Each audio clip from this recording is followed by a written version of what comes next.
7ാം ക്ലാസ്സിലെ എല്ലാ പ്രിയപ്പെട്ട കുട്ടികൾക്കും അടുത്ത വീഡിയോയിലേക്ക് സ്വാഗതം. അപ്പോൾ നമ്മൾ കഴിഞ്ഞ ക്ലാസ്സിൽ ശ്രീകൃഷ്ണൻ്റെ ഗോകുലവാസത്തെ പറ്റിയിട്ടുള്ളൊരു ശ്ലോകവും അതുപോലെ യശോദ മാതാവ് ശ്രീകൃഷ്ണനെ ഒരു വാഹനത്തിൻ്റെ അടിയിൽ കിടത്തിയപ്പോൾ ശ്രീകൃഷ്ണൻ പതുക്കെ ഒന്ന് കാല് ഉയർത്തിയിട്ടുണ്ടായിരുന്നു അല്ലേ? അപ്പോൾ എന്ത് സംഭവിച്ചു എന്നറിയണ്ടേ? പതുക്കെ ഒന്ന് കാല് ഉയർത്തിയപ്പോൾ നോക്കാം നമുക്കൊന്ന്. അപ്പോൾ എല്ലാവരും ടെക്സ്റ്റ് ബുക്ക് ശ്രീകൃഷ്ണൻ ചെറുതായിട്ടൊന്ന് കാല് ഉയർത്തിയപ്പോൾ എന്താ പറ്റിയെന്നുള്ളത് നിങ്ങൾക്ക് ചിത്രം കണ്ടാൽ അറിയാം അല്ലേ? നമ്മുടെ ഫുട്ബോൾ ISL ഫുട്ബോൾ തട്ടുന്ന പോലെ തട്ടിയിട്ടുണ്ട്, ശകടത്തെ തട്ടി പൊട്ടിച്ചിട്ടുണ്ട്. ഓക്കെ, അപ്പോൾ നമുക്കൊന്ന് നോക്കാം എന്താന്നുള്ളത്. നോക്കൂ, പഠിക്കോളൂ. മധുജിത ചരണാംബുജതാഡിതം മധുജിതശ്ചരണാംബുജതാഡിതം മധുജിതശ്ചരണാംബുജതാഡിതം ശകടമാശു സമുത്ഥിതമംബരേ ശകടമാശു സമുത്ഥിതമംബരേ മധുജിതശ്ചരണാംബുജതാഡിതം ശകടമാശു സമുത്ഥിതമംബരേ മധുജിതശ്ചരണാംബുജതാഡിതം ശകടമാശു സമുത്ഥിതമംബരേ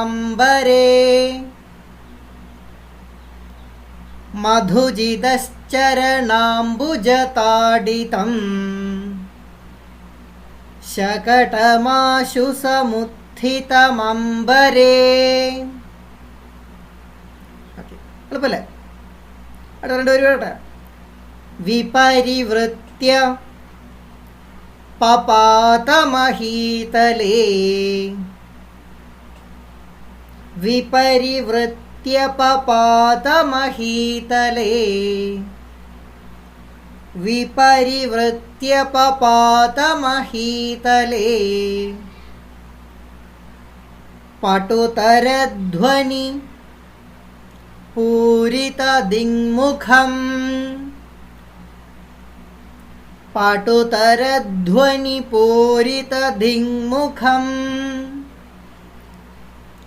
പട്ടുതരധ്വനി പൂരിതദിങ്മുഖം വിപരിവൃത്യ പപാതമഹീതലേ പട്ടുതരധ്വനി പൂരിതദിങ്മുഖം. ഓക്കെ, നല്ലൊരു കൂടി ഒന്നിച്ച് മാഷ് പറയാം. അപ്പോൾ മധുജിതശ്ചരണാംബുജതാഡിതം ശകടമാശു സമുത്ഥിതമംബരേ വിപരിവൃത്യ പപാതമഹീതലേ പട്ടുതരധ്വനി പൂരിതദിങ്മുഖം. ഓക്കെ, അപ്പോൾ കഴിഞ്ഞ ശ്ലോകത്തിൽ മാഷ് പറഞ്ഞു ശ്രീകൃഷ്ണൻ ചെറുതായിട്ടൊന്ന് കാല് പൊക്കിയ കഥ പറഞ്ഞിട്ടുണ്ടായിരുന്നു. അപ്പോൾ എന്ത് പറ്റി? അതാണ് പറയുന്നത്. മധുജിത ചരണാംബുജതാഡിതം ശകടമാശു സമുത്തിതം അംബരേ. മധുജിതം എന്ന് പറഞ്ഞാൽ മധു എന്ന് പേരുള്ള ഒരു അസുരനെ ശ്രീകൃഷ്ണൻ വിഷ്ണു കൊന്നിട്ടുണ്ട്. അപ്പോൾ ശ്രീകൃഷ്ണൻ മറ്റൊരു പേരാണെന്ത്? മധുജിതൻ എന്നൊരു പേരുണ്ട്. അപ്പോൾ മധുജിതൻ്റെ ചരണാംബുജതാഡിതം, മറ്റേ കഴിഞ്ഞ ക്ലാസ്സിൽ പാദസരോരുഹം എന്ന് പറഞ്ഞു, താമര പോലത്തെ കാല് എന്നതിൻ്റെ അർത്ഥം. അപ്പോൾ സരോരുഹം താമര, പാദം കാല്. ഇവിടെ ചരണം കാലും, അംബുജം താമര, വേറെ വേറെ വാക്കുകൾ പ്രയോഗിച്ചു എന്നേ ഉള്ളൂ. അപ്പോൾ മധുജിതൻ്റെ താമര പോലത്തെ കാലുകളാൽ താഡിതം ചവിട്ടപ്പെട്ട അല്ലെങ്കിൽ അടിക്കപ്പെട്ട, കാലുകളാൽ തൊടപ്പെട്ട എന്നുള്ളതാണ്. ലോലമായിട്ടുള്ള സോഫ്റ്റ് ആയിട്ടുള്ള കാലുകൾ കൊണ്ട് തൊട്ടപ്പോൾ എന്ത് പറ്റി? ശകടം, വണ്ടി എന്ത് പറ്റി? ആശു, പെട്ടെന്ന്. ആശു എന്ന് വെച്ചാൽ പെട്ടെന്ന് എന്ത് ചെയ്തു? അംബരേ സമുത്ഥിതം. അംബരം എന്ന് വെച്ചാൽ ആകാശം. ആകാശത്തിലേക്ക് ഉയർന്ന് വിപരിവൃത്യ തലതിരിഞ്ഞ്, താഴേക്ക് തലതിരിഞ്ഞ് മുകളിലേക്ക് അങ്ങനെ പൊങ്ങിപ്പോയി ഒന്ന് തലതിരിഞ്ഞ് എന്ത് ചെയ്തു? മഹീതലേ ഭൂമിയിലേക്ക് പടുതരധ്വനി പൂരിത ധിങ്മുഖം 8 ദിക്കുകളും നിറയ്ക്കുന്ന ശബ്ദത്തോടു കൂടിയിട്ട്, ഉഗ്ര ശബ്ദത്തോടു കൂടിയിട്ട്, വളരെ ഉറക്കെയുള്ള ശബ്ദത്തോട് കൂടിയിട്ട് പപാത വീണു. അത് ലകാരം നോക്കൂ, ലിട്ടാണ് അവിടെ പപാത എന്നുള്ള വാക്കിൻ്റെ അർത്ഥം. ലിട്ട് എന്ന് പറഞ്ഞാൽ പാസൻസ് നമ്മൾ ലങ്ങിന് കൂടാതെ ഉപയോഗിക്കുന്നൊരു ലകാരമാണ് കേട്ടോ. അപ്പോൾ ഭൂമിയിലേക്ക് വീണു. അപ്പോൾ ഇത്രയേ ഉള്ളൂ, സിമ്പിളായിട്ട്. മധുജിതൻ്റെ കാലുകളാൽ അടിക്കപ്പെട്ട ആ വാഹനം വളരെ പെട്ടെന്ന് ആകാശത്തിലേക്ക് ഉയർന്നു പൊങ്ങി തലതിരിഞ്ഞ് ഭൂമിയിലേക്ക് 8 ദിക്കും ഞെട്ടുന്ന ശബ്ദത്തോട് കൂടിയിട്ട് പതിച്ചു എന്ന് പറയുന്നത്. അത് ശകടാസുരൻ എന്നൊരു അസുരനായിരുന്നു ആ ഒരു വാഹനത്തിൻ്റെ രൂപത്തിൽ ശ്രീകൃഷ്ണനെ കൊല്ലാൻ വേണ്ടി കംസൻ അയച്ച അസുരനായിട്ട് വന്നത്. അപ്പോൾ അസുരനെ ആർക്കറിയാം? നേരത്തെ പറഞ്ഞു, ശ്രീകൃഷ്ണൻ വിഷ്ണുവിൻ്റെ അവതാരമാണ്, താനൊരു ദൈവമാണ് എന്ന അറിവുള്ള ഒരു അസുരൻ, ഒരു ദേവൻ കൂടിയായിരുന്നു, ഒരു അവതാരമാണ് ആര്? ശ്രീകൃഷ്ണൻ്റേത്. അപ്പോൾ ആ ശ്രീകൃഷ്ണൻ എന്ത് ചെയ്തു? അറിയാം ശകടാസുരനാണെന്ന് അറിഞ്ഞപ്പോൾ ഒറ്റയടിക്ക് ആളെ അങ്ങോട്ട് ISL ലെറ്റ്സ് ഫുട്ബോൾ എന്ന് പറഞ്ഞ തട്ടുന്ന പോലെ തട്ടിയിട്ട് എന്ത് ചെയ്തു? അതിനെ ആ ശകടാസുരനെ വധിച്ചു എന്നാണ് ഇവിടെ പറയുന്നത്. ഓക്കെ, അതിൻ്റെ ശ്ലോകത്തിൻ്റെ അർത്ഥമൊക്കെ മാഷ് ഇവിടെ വെച്ചിട്ടുണ്ട്. ഓക്കെ, അത് മാഷ് ഇതിൻ്റെ ഡിസ്ക്രിപ്ഷനിൽ പോസ്റ്റ് ചെയ്യുന്നുണ്ട്, അപ്പോൾ നോക്കാം. ശരി, അപ്പോൾ നമുക്ക് ഇനി അടുത്ത ശ്ലോകം നോക്കിയാലോ? ഓക്കെ, അപ്പോൾ അടുത്ത് പറയൂ. ശകടം മധുസൂദനസ്യ ദൃഷ്ട്വാ, ശകടം മധുസൂദനസ്യ ദൃഷ്ട്വാ, ശകടം മധുസൂദനസ്യ ദൃഷ്ട്വാ ചരണോദഞ്ജന വിഭ്രമേണ ഭഗ്നം, ചരണോദഞ്ജന വിഭ്രമേണ ഭഗ്നം, ശകടം മധുസൂദനസ്യ ദൃഷ്ട്വാ ചരണോദഞ്ജന വിഭ്രമേണ ഭഗ്നം, ശകടം മധുസൂദനസ്യ ദൃഷ്ട്വാ ചരണോദഞ്ജന വിഭ്രമേണ ഭഗ്നം, ശകടം മധുസൂദനസ്യ ദൃഷ്ട്വാ ചരണോദഞ്ജന വിഭ്രമേണ ഭഗ്നം. എളുപ്പമാണ് അല്ലേ? അല്ലെങ്കിൽ ഒന്ന് വീണ്ടും വീണ്ടും കേട്ട് പഠിച്ചാൽ മതി, റിവൈൻഡ് ചെയ്തിട്ട്. അഥ വാരിനിധേ വിവേശഗർഭം, അഥ വാരിനിധേർവിവേശഗർഭം, അഥ വാരിനിധേർവിവേശഗർഭം, സ്വരഥസ്യാപി സ്വരഥസ്യാപി വിശംഖ്യഭംഗമർക്കഃ, സ്വരഥസ്യാപി വിശംഖ്യഭംഗമർക്കഃ, സ്വരഥസ്യാപി വിശംഖ്യഭംഗമർക്കഃ, അഥ വാരിനിധേർവിവേശഗർഭം,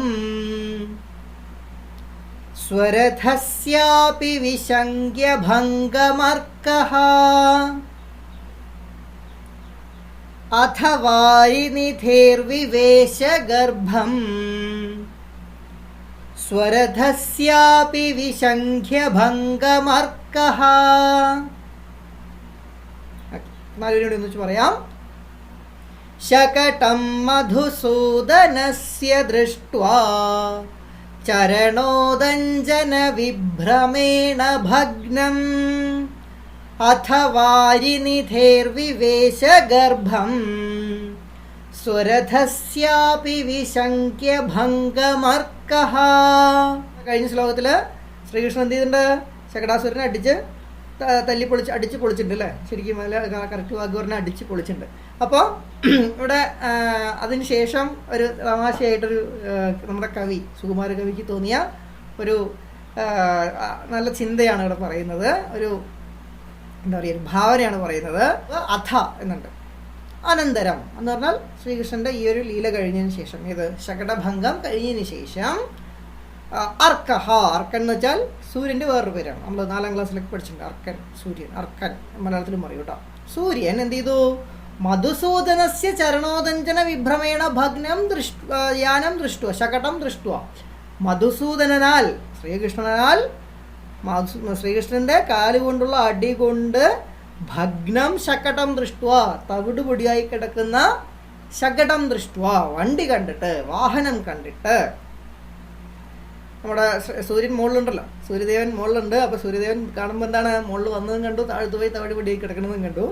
ഹിന്ദു വിശ്വാസപ്രകാരം സൂര്യൻ 7 കുതിരയെ പൂട്ടിയ രഥത്തിൽ എന്ത് ചെയ്യണം, കിഴക്ക് നിന്ന് പടിഞ്ഞാറേക്ക് സഞ്ചരിക്കുകയാണ്, രഥത്തിലാണ് സഞ്ചരിക്കുന്നത് എന്നുള്ളൊരു വിശ്വാസമുണ്ട്. ആ ഒരു വിശ്വാസത്തെ അടിസ്ഥാനമാക്കിയിട്ടാണ് എന്ത് ചെയ്യുന്നത്, ഈ ഒരു സംഭവം പറയുന്നത്, ഇവിടെ കവി പറയുന്നത്. അപ്പോൾ അങ്ങനെ ശ്രീകൃഷ്ണൻ എന്ത് ചെയ്തു, അടിയിൽ കിടന്നിട്ട് ഒരു വണ്ടിയെ ചവിട്ടി തവിട് പൊടിയാക്കി കിടത്തിയിട്ടുണ്ട്. അത് സൂര്യൻ കാണുന്നുണ്ട്.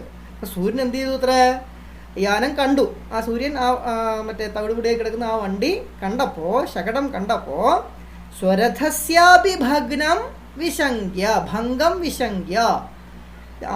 സൂര്യൻ എന്താ ചെയ്യുന്നത്, രഥത്തിലാണ് സഞ്ചരിക്കുന്നത്, സ്വന്തം രഥത്തിൻ്റെ ഭംഗം. അപ്പോൾ ശ്രീകൃഷ്ണൻ എന്ത് ചെയ്യുന്നുണ്ട്, ആൾ ചെറിയ കുട്ടിയാണ്. അപ്പോൾ ഹോബിക്ക് വേണ്ടിയിട്ട് വണ്ടിയൊക്കെ തവിടി പൊടി തല്ലി പൊളിക്കുന്നുണ്ട്. അപ്പോൾ എൻ്റെ വണ്ടിയെയും എൻ്റെ വാഹനത്തെയും എൻ്റെ രഥത്തെയും തകർക്കുമോ എന്ന് സംശയിച്ചുകൊണ്ട് ശ്രീകൃഷ്ണൻ എൻ്റെ വണ്ടിയെയും തകർക്കുമോ എന്ന് സൂര്യൻ സംശയിച്ചു എന്നാണ് പറയുന്നത്. അപ്പോൾ അങ്ങനെ സംശയിച്ചുകൊണ്ട് വാരിനിധേഹേ ഗർഭം വിവേശ, കടലിന് വാരിനിധി എന്ന് വെച്ചാൽ സംസ്കൃതത്തിൽ സമുദ്രം എന്നാണ് അർത്ഥം. വാരിനിധേഹേ ഗർഭം എന്ന് വെച്ചാൽ ഉള്ളിലേക്ക്, സമുദ്രത്തിൻ്റെ ഉള്ളിലേക്ക് എന്ത് ചെയ്തു, വിവേശ പ്രവേശിച്ചു എന്നാ പറയുന്നത്. എന്ന് വെച്ചാൽ ഇവിടെ കവി ഉദ്ദേശിക്കുന്നത് എന്താണ്, സൂര്യൻ എപ്പോഴോ കടലിൻ്റെ അടിയിൽ പോവുക, വൈകുന്നേരമായി കഴിഞ്ഞാൽ രാത്രിയാവാൻ സൂര്യൻ അസ്തമിച്ചു എന്ന് അർത്ഥമാണ്. അപ്പോൾ ഇത് കണ്ട് പേടിച്ചിട്ടാണോ സൂര്യൻ അസ്തമിച്ചിട്ടുണ്ടാവുക? അല്ല, സൂര്യൻ അസ്തമിക്കാറായപ്പോൾ അസ്തമിച്ചതാണ്. പക്ഷെ കവിഭാവനയിൽ കവി പറയുന്നത് എന്താണ്, അങ്ങനെ സംശയിച്ചിട്ടാണോ ഈ തകർന്ന രഥം കണ്ട് സ്വന്തം രഥവും തകർന്നാലോ എന്ന് സംശയിച്ചുകൊണ്ട് സൂര്യൻ സ്വന്തം രഥത്തെയും കൊണ്ട് കടലിനടിയിലേക്ക് പ്രവേശിച്ചു എന്ന് വളരെ ഭാവനാത്മകമായിട്ട് സുകുമാരകവി വിവരിക്കണം. അത്ര വലിയ ഭാവനയെ നോക്കൂ. ഒരു രഥം തകർന്നു കിടക്കുന്ന കണ്ടപ്പോൾ സൂര്യനും തൻ്റെ രഥം തകർക്കുമോ എന്ന് പേടിച്ച് സൂര്യൻ തൻ്റെ രഥവും കൊണ്ട് എന്ത് ചെയ്തു, കടലിനടിയിലേക്ക് പോയി എന്നാണ് പറയുന്നത്. അല്ലേ, നല്ല രസമില്ലേ കേൾക്കാൻ? രസം. ഓക്കെ, അത് കഴിഞ്ഞ് അവസാനത്തെ ശ്ലോകത്തിലേക്ക് പോവാണ്. പറയൂ, ഈ ശ്ലോകം പറയുമ്പോൾ സ്റ്റുഡൻറ്റോടൊന്ന് മാറ്റി പറയുകയാണ്. അധ പ്രയാതി പ്രഹരേ യശോദ, അധ പ്രയാതി പ്രഹരേ യശോദ, ജനേ ച കിഞ്ചിത് നിഭൃതേ സനിദ്രേ, ജനേ ച കിഞ്ചിന്നിഭൃതേ സനിദ്രേ, അഥ പ്രയാതി പ്രഹരേ യശോദ, ജനേ ച കിഞ്ചിന്നിഭൃതേ സനിദ്രേ, അഥ പ്രയാതി പ്രഹരേ യശോദ, ജനേ ച കിഞ്ചിന്നിഭൃതേ സനിദ്രേ, അഥ പ്രയാതി പ്രഹരേ യശോദ, ജനേ ച കിഞ്ചിന്നിഭൃതേ സനിദ്രേ. അല്ലേ, വേറൊരു ട്യൂണാണ്, എന്നാലും കേൾക്കുന്ന രസമില്ലേ, നോക്കാം. ഈ 2 വരി കഴിഞ്ഞു, അടുത്ത 2 വരി. പുത്രം പയപ്പാന ഗുരുപ്രമോദം, പുത്രം പയപ്പാന ഗുരുപ്രമോദം, പുത്രം പയപ്പാന ഗുരുപ്രമോദം, പ്രസ്വാപയന്തി കലമിത്യഗായത്, പ്രസ്വാപയന്തി കലമിത്യഗായത്. പുത്രം പയപ്പാന ഗുരുപ്രമോദം, പ്രസ്വാപയന്തി കലമിത്യഗായത്. പുത്രം പയപ്പാന ഗുരുപ്രമോദം, പ്രസ്വാപയന്തി കലമിത്യഗായത്. നാലുപേരും കൂടെ ഒന്നിച്ച് പറയാണ്. അഥ പ്രയാതി പ്രഹരേ യശോദ ജനേ ച കിഞ്ചിന്നിഭൃതേ സനിദ്രേ പുത്രം പയപ്പാന ഗുരുപ്രമോദം പ്രസ്വാപയന്തി കലമിത്യഗായത്. അപ്പോൾ ഇതൊക്കെ കഴിഞ്ഞു, സൂര്യൻ അസ്തമിച്ചു. അപ്പോൾ സ്വാഭാവികമായിട്ട് എന്തായി? അതിനുശേഷം പ്രഹരേ പ്രയാതി, യാമങ്ങൾ കടന്നുപോയി. യാമം എന്ന് വെച്ചാൽ പഴയ രീതിയിൽ സമയം കണക്കാക്കുന്ന ഒരു രീതിയാണ്. ഒരു ദിവസം 7 യാമങ്ങളോളാണ് ഉള്ളത് എന്നാണ് അറിവ് കേട്ടോ. അപ്പോൾ സമയം കടന്നുപോയി എന്നാണ്. അന്ന് ക്ലോക്കൊന്നും ഇല്ലാത്തതുകൊണ്ട് യാമങ്ങളാണ് കണക്കാക്കി. അപ്പോൾ സമയം കടന്നുപോയി. ജനേ സനിദ്രേ, സൂര്യൻ അസ്തമിച്ച് കഴിഞ്ഞു, സമയം കടന്നുപോയി എന്ന് പറഞ്ഞാൽ എന്തായി? രാത്രിയായി, നല്ല രാത്രിയായിട്ടുണ്ട്.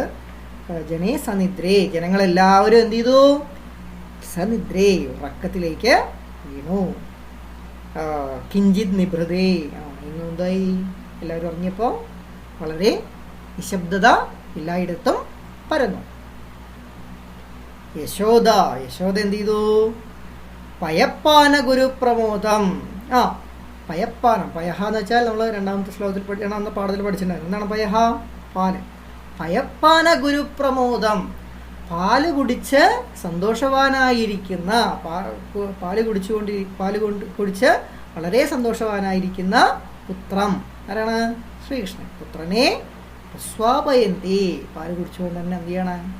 ഉറക്കുവാനായിക്കൊണ്ട് മധുരം അഗായത്, കലം ഇതി അഗായത്, വളരെ മധുരമായി എല്ലാവർക്കും ആസ്വദിക്കാവുന്ന തരത്തിൽ. യശോദയുടെ മാതൃസ്നേഹമൊക്കെ വളരെ വിശദമായിട്ട് പല കാവ്യങ്ങളിലൊക്കെ വിശദീകരിച്ചിട്ടുണ്ട്. അപ്പോൾ യശോദ എന്ത് ചെയ്യണം? ആ പുത്രനെ, പാല് കുടിച്ച് സന്തോഷവാനായി കിടക്കുന്ന ആ പുത്രനെ എന്ത് ചെയ്യണം? ഉറക്കുവാനായിക്കൊണ്ട് വളരെ മധുരമായി പാട്ട് പാടുകയാണ്. ശ്ലോകത്തിൻ്റെ അർത്ഥം വളരെ ചുരുക്കി പറഞ്ഞാൽ, മറ്റേ സൂര്യൻ അസ്തമിച്ച ശേഷം കുറച്ച് സമയങ്ങൾ കടന്നുപോയി, ജനങ്ങളെല്ലാവരും ഉറങ്ങി, ചുറ്റും നിശബ്ദത പരന്നു.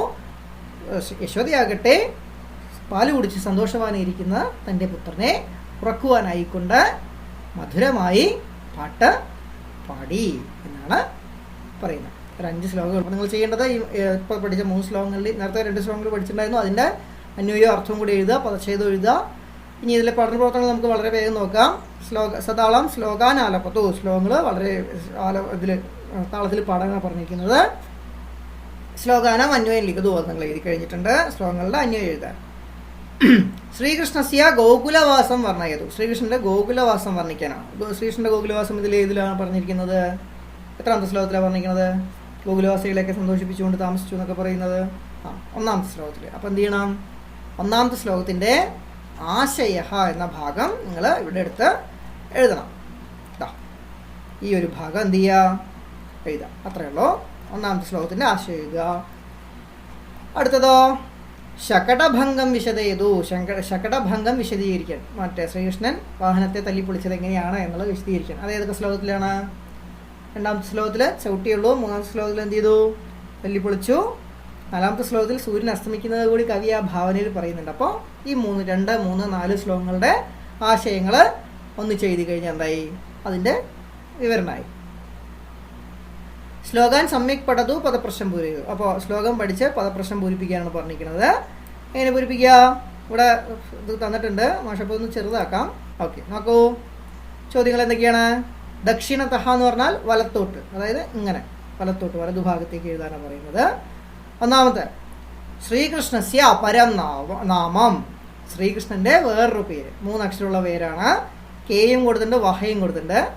അപ്പോൾ ഇടയിലൊരു അക്ഷരമാണ് വിട്ടുപോയിരിക്കുന്നത്. അത് ഏത് അക്ഷരം എന്നുള്ളത് കണ്ടുപിടിക്കാം.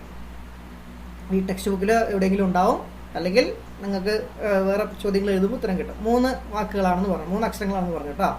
ഈ 3 അക്ഷരങ്ങളാണ്. ഇതിൽ കെ ഡാഷ് വഹ, ഈ ഇടയിലുള്ള അക്ഷരം എന്താണെന്നുള്ളത് ആലോചിക്കണം.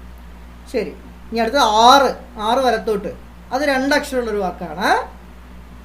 അതിലൊരു അക്ഷരം കൂടെ കൊടുത്തിട്ടുണ്ട്, ഋഷി ഇത്യർത്ഥകം പദം. ഋഷി എന്നതിന് മലയാളത്തിൽ പറയുന്ന വേറൊരു പേര് ഏതാണ്? 2 അക്ഷരമുള്ള വാക്കാണെന്ന് മാഷു ക്ലൂ പറയുന്നുണ്ട് കേട്ടോ. അതിൻ്റെ ഒപ്പം തന്നെ അതിൽ ഒരക്ഷരം ഇവിടെ കൊടുത്തിട്ടുണ്ട്, 1ാമത്തെ അക്ഷരം മാത്രം ചെയ്താൽ മതി. നിഹി എന്ന് ഇവിടെ കൊടുത്തിട്ടുണ്ട്. ഋഷി എന്നർത്ഥം വരുന്ന നിഹി എന്ന് അവസാനിക്കുന്ന 2 അക്ഷരമുള്ള പദം ഏതാണെന്നുള്ള ആലോചിക്കുക. എന്നിട്ട് അത് സംസ്കൃതത്തിൽ എഴുതണം കേട്ടോ. ഇവിടെ സംസ്കൃതത്തിൽ എഴുതുക. മലയാളത്തിലും ആ വാക്കുണ്ട്, അതുകൊണ്ടാണ് പറയുന്നത്. അടുത്തത് 7 വലത്തോട്ട് ശ്രീകൃഷ്ണസ്യ വാസസ്ഥാനം. ശ്രീകൃഷ്ണൻ്റെ വാസസ്ഥാനം ഏതാണ്, ശ്രീകൃഷ്ണൻ എവിടെയാണ് താമസിക്കുന്നതാണ് ചോദിച്ചിരിക്കുന്നത്. അത് 3 അക്ഷരമുള്ള വാക്കാണ്. നമ്മൾ ഈ പാഠത്തിൽ ഇപ്പോൾ പറഞ്ഞുള്ളൂ. അവിടെ താമസിക്കുന്ന സ്ഥലത്തിൻ്റെ വിശദീകരണം എങ്ങനെയാണ് എന്ന് വർണ്ണിക്കാൻ വേണ്ടിയിട്ടൊക്കെ പറഞ്ഞിട്ടുണ്ടായിരുന്നു. 3 അക്ഷരമുള്ള വാക്കാണ്. അതിൽ 7 ഇവിടെ എഴുതണം, നടുക്ക് കു ആണ്, കു എന്ന അക്ഷരം വരുന്നുണ്ട്. അപ്പോൾ 3 അക്ഷരങ്ങൾ ഏതൊക്കെയാണ്, 3 അക്ഷരങ്ങൾ ഏതൊക്കെയാണെന്നുള്ളത് നിങ്ങൾക്ക് മനസ്സിലാവും. അപ്പോൾ വം എന്ന വാക്കിൽ വം എന്ന അക്ഷരത്തിൽ വം എന്നത് ഒരക്ഷരമാണ് കേട്ടോ, അത് അങ്ങനെയാണ് പറയുന്നത്, 3 അക്ഷരം എന്നുള്ളത്. അപ്പോൾ അത് കണ്ടുപിടിക്കാം. ശരി, ഇനി അടുത്തതോ 2 താഴോട്ട് എന്ന് വെച്ചാൽ അധഹ എന്ന് വെച്ചാൽ താഴോട്ട് എന്നാണ്. രണ്ടാമത്തെ താഴോട്ട്. അമ്പരേ ആശു സമുദ്ധിതം കിം, ആകാശത്തേക്ക് പെട്ടെന്ന് പൊങ്ങിപ്പോയത് എന്താണ്. അത് മാഷ് 2 താഴോട്ടാണ്. ഇത് എഴുതി കഴിഞ്ഞാൽ ഇവിടെ 2 അക്ഷരം കിട്ടി. 3 അക്ഷരമുള്ള വാക്കാണ്. നടുക്കുള്ള അക്ഷരം കായാണ്. എന്താണ് ആകാശത്തേക്ക് പൊങ്ങിപ്പോയത്? കുറേ സാധനങ്ങളുണ്ട് അല്ലേ. അപ്പോൾ ആകാശത്തിലേക്ക് ഉയർന്നു പൊങ്ങിയത് എന്താണ് എന്നാണ് രണ്ടാമത്തെ ചോദ്യം. 3 അക്ഷരമുള്ള വാക്കാണ്. ആ ഉയർന്നു പൊങ്ങിയ സംഭവത്തിന് കുറേ പേരുകൾ പറയുന്നുണ്ട്. അതിൽ 4ാമത്തെ ശ്ലോകത്തിൽ പറയുന്ന ഒരു പേരാണ് ഇവിടെ 3 അക്ഷരമുള്ള വാക്കായിട്ട് പറയുന്നത്. അപ്പോൾ ആ 3 അക്ഷരം ഏതൊക്കെയുള്ളത് കണ്ടുപിടിക്കുന്നത്. അടുത്ത അക്ഷരം കായാണ്. അടുത്തത് 3 താഴോട്ട് ശബ്ദ ഇത്യർത്ഥകം പദം. അത് 2 അക്ഷരമുള്ള വാക്കാണ്, ശബ്ദം എന്നർത്ഥം വരുന്ന വാക്ക്. അത് 2ാമത്തെ പാഠത്തിൽ നമ്മൾ പഠിച്ചിട്ടുണ്ട്, 4ാമത്തെ പാഠത്തിൽ പഠിച്ചിട്ടുണ്ട്. അങ്ങനെ കുറേ പാഠത്തിൽ അതിൻ്റെ മറ്റ് പദച്ഛേദങ്ങളൊക്കെ പഠിച്ചിട്ടുണ്ട്. ശബ്ദം എന്നർത്ഥം വരുന്ന നിഹി എന്ന് അവസാനിക്കുന്ന 2 അക്ഷരമുള്ള വാക്ക് ഏതാണെന്നുള്ളത് കണ്ടുപിടിക്കാം. അത് 3ാമത്തെ ശ്ലോകത്തിൽ ആ ഒരു വാക്ക് വരുന്നുണ്ട്. ശരി, അടുത്തത് ആകാശസ്യ സമാനാർത്ഥകം പദം. ആകാശത്തിൻ്റെ വേറൊരു അർത്ഥമുള്ള വാക്ക് ഭഹ എന്നാണ് ഇവിടെ കൊടുത്തിരിക്കുന്നത്. 4 താഴോട്ടാണ്. അത് നിങ്ങൾക്ക് അറിയില്ല, നഭഹ എന്നുള്ളതാണ്. അപ്പം ന എന്നുള്ളത് ഇവിടെ എഴുതുക, നഭഹ. അറിയാത്തതുകൊണ്ട് പറഞ്ഞു തന്നേ ഉള്ളൂ. ക്ഷീരവിത്യർത്ഥകം പദം. ക്ഷീരം എന്നർത്ഥം വരുന്ന വേറൊരു വാക്ക് 5 താഴോട്ട് 2 അക്ഷരമുള്ള വാക്കാണ്. നമ്മുടെ യശോദ ശ്രീകൃഷ്ണനെ ക്ഷീരം എന്ന് വെച്ചാൽ പാല് കുടിപ്പിക്കുന്നുണ്ട്. അവിടെ ആ വാക്ക് പറയുന്നുണ്ട്. 2ാമത്തെ പാഠത്തിലും ആ ഒരു വാക്ക് പറയുന്നുണ്ട്. അപ്പോൾ അതും എഴുതാം. ഓക്കെ, അപ്പോൾ ഇത്രയും വാക്കുകളാണ് എഴുതാനുള്ളത്. ഒന്ന് ശ്രീകൃഷ്ണൻ്റെ വേറൊരു പേര്, അത് വലത്തോട്ട് 3 അക്ഷരമുള്ള വാക്കാണെന്ന് പറഞ്ഞു, അത് എഴുതുക. ഋഷി എന്നർത്ഥം വരുന്ന പദം 2 അക്ഷരമുള്ള വാക്കാണ്, 1 അക്ഷരം ഇവിടെ തന്നിട്ടുണ്ട്, അത് എഴുതുക. ശ്രീകൃഷ്ണൻ്റെ വാസസ്ഥാനം 1ാമത്തെ ശ്ലോകത്തിൽ പറയുന്ന ആ ശ്രീകൃഷ്ണൻ ഇപ്പോൾ താമസിക്കുന്ന സ്ഥലം ഏത് എന്നാണ് ചോദിക്കുന്നത്. 3 അക്ഷരമുള്ള വാക്കാണെന്ന് പറഞ്ഞു. നടുക്കുള്ള അക്ഷരം ഇതാണെന്നും പറഞ്ഞു. അടുത്ത 2 താഴോട്ട് അമ്പരേ ആശു സമുദ്ധിതം കിം, ആകാശത്തേക്ക് പെട്ടെന്ന് ഉയർന്നു പോയത് എന്താണെന്നാണ് ചോദിക്കുന്നത്. 3 അക്ഷരമുള്ള വാക്കാണ്. അത് 4ാമത്തെ ശ്ലോകത്തിൽ ആ വാക്കുണ്ട്, അത് എഴുതുക. അടുത്തത് ശബ്ദ ഇത്യർത്ഥകം, ശബ്ദം എന്നർത്ഥം വരുന്ന വാക്ക് ഏതാണ് എന്നുള്ളത് അതിൻ്റെ പര്യായമാണ് എഴുതേണ്ടത്. നിഹി എന്ന് കൊടുത്തിട്ടുണ്ട്, 2 അക്ഷരമുള്ള വാക്കാണെന്ന് പറഞ്ഞിട്ടുണ്ട്. അത് ഏതാണെന്നുള്ളത് നമ്മുടെ ടെക്സ്റ്റ് ബുക്കിലുണ്ട്, 3ാമത്തെ ശ്ലോകത്തിലുണ്ടെന്ന് പറഞ്ഞു. ആകാശം എന്നർത്ഥത്തിനും നഭഹ എന്ന് പറഞ്ഞു തന്നുണ്ട്. അവസാനത്തെ ക്ഷീരം എന്നർത്ഥം വരുന്ന വാക്ക് 2 അക്ഷരമുള്ള വാക്കാണ്, 5ാമത്തെ 2 അക്ഷരം. അത് 5ാമത്തെ ശ്ലോകത്തിലുണ്ടെന്നും പറഞ്ഞിട്ടുണ്ട്. അത് 2ാമത്തെ പാഠത്തിൽ നമ്മൾ പഠിച്ചിട്ടുണ്ട്. ഓക്കെ, അത് എഴുതുക. ഇതൊക്കെ അതായത് ടെക്സ്റ്റ് ബുക്കിൽ എഴുതി കഴിഞ്ഞിട്ട് നോട്ട് ബുക്കിൽ എഴുതുമ്പോൾ ഇത് എഴുതിയിട്ട് പദപ്രശ്നം പോലെ എഴുതുന്ന എഴുതിയിട്ട് ഈ ചോദ്യം എഴുതുക. 1 ശ്രീകൃഷ്ണ ശബരം നാമം കിം, എന്നിട്ട് താഴത്തെ അതിൻ്റെ ഉത്തരം എഴുതുക. അങ്ങനെ എഴുതിയാൽ മതി, അല്ലാണ്ട് ഇത് വരയ്ക്കാൻ നിൽക്കണം നോട്ട് ബുക്കിൽ കേട്ടോ. ശരി, ഇനി അടുത്ത് നോക്കൂ. അനുബന്ധസ്ഥം പത്ര ധാത്തോഹോ രൂപം പഠിക്കുക പട്ടികാം പൂരേതു. ഇവിടെ ലിട്ട് നമ്മൾ മാഷ് പറഞ്ഞു പപാദ എന്നുള്ളത് ലിട്ടാണെന്ന് പറഞ്ഞു. അതിൻ്റെ രൂപങ്ങളാണ് കൊടുത്തിരിക്കുന്നത്. ഇവിടെ പപാട എന്ന് വന്നിട്ടുണ്ട്. നിങ്ങൾ ചെയ്യേണ്ടത് ഈ ഒരു രൂപം നോക്കുക, എന്നിട്ട് ഈ ഒരു രൂപം ഇതേപോലെ എഴുതുക. അവിടെ ധാതുവാണ്, ഇവിടെ പത്ര ധാതുവാണ്. പപാത പേതതുഹു പേതുഹു എന്നാണ് വന്നിരിക്കുന്നത്. പേഥിത പേഥതുഹു പേത, പപാത പപത, പേതിവ പേതിമ എന്നാണ് വന്നിരിക്കുന്നത്. അപ്പോൾ അവിടെ എന്താ ഇത് നോക്കൂ, പപാത. ഇവിടെ എന്ത് വന്നു? പപാട എന്ന് വന്നിട്ടുണ്ട്. അതേപോലെ അപ്പോൾ രണ്ടാമത്തെ എന്താണ്? പേതതുഹു എന്നാണ്. അപ്പോൾ ഇവിടെ എന്താ വരേണ്ടത്? പേടതുഹു, പേടതുഹു എന്ന് വരണം. ഓക്കെ, അവസാനം പേതുഹു. അപ്പോൾ ഇവിടെ എന്താ വരേണ്ടത്? പേട്ടുഹു. അപ്പോൾ ഒന്നാമത്തെ വരി പറഞ്ഞു തന്നു. ഇതേപോലെ ഇത് നോക്കിയിട്ട് എഴുതിക്കൂടെ കൃത്യമായിട്ട്? പപ്പാട, ഇവിടെ നോക്കൂ, പപ്പാത പേതതുഹു പേതുഹു. ഇവിടെ അപ്പം എന്ത് വരണം? പപ്പാട പേടതുഹു പേട്ടുഹു എന്ന് പറയണം. ഓക്കെ, അപ്പോൾ അതേപോലെ ബാക്കി ഈ സംഭവങ്ങളും എഴുതാം. അത്രയേ ഉള്ളൂ നമ്മുടെ ഇതിലെ പ്രവർത്തനങ്ങൾ. അപ്പോൾ ഒരു കുറച്ച് നീളമുള്ള ക്ലാസ്സാണെന്ന് മനസ്സിലായി, എങ്കിലും 2 ക്ലാസ് ആക്കാനില്ല. 3 ശ്ലോകങ്ങൾ പഠിക്കുക, അന്വയ അർത്ഥമൊക്കെ എഴുതുക, മറ്റേ പഠനപ്രവർത്തനങ്ങളത്തെ പ്രവർത്തനങ്ങളൊക്കെ നോട്ട് ബുക്കിൽ എഴുതുക, പദപ്രശ്നം പൂരിപ്പിക്കുക, അവസാനത്തെ ആരോപങ്ങൾ പൂരിപ്പിച്ചിട്ട് വേഗം അയയ്ക്കുക. നമുക്കിനി അടുത്ത വീഡിയോയിൽ കാണുന്നവരെ പുനർമിലാമ.